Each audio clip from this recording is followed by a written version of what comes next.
3D তে পড়ে। আর 2D তে পড়ে হচ্ছে গিয়ে আয়তক্ষেত্র, বর্গক্ষেত্র, স্কয়ার, তারপরে কি আছে সার্কেল, মানে বৃত্ত, পরিসীমা আর ক্ষেত্রফল। হ্যাঁ পরিসীমা আর ক্ষেত্রফল। এই হচ্ছে গিয়ে তোমার syllabus up to rail follow SSC যত এক্সাম, রেলের যত এক্সাম, এটা হচ্ছে অ্যাডভান্স ম্যাথের মধ্যে পড়ছে। এই হচ্ছে জিনিস।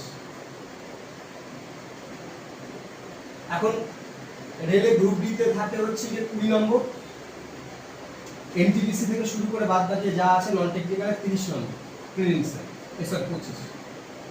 এবার ধরে রাখো 25 এর মধ্যে অ্যাডভান্স ম্যাথ গ্রুপ ডি তে কটা মিনিমাম, মিনিমাম গ্রুপ ডি বলে গ্রুপ ডি কই হালা হালা করিস না।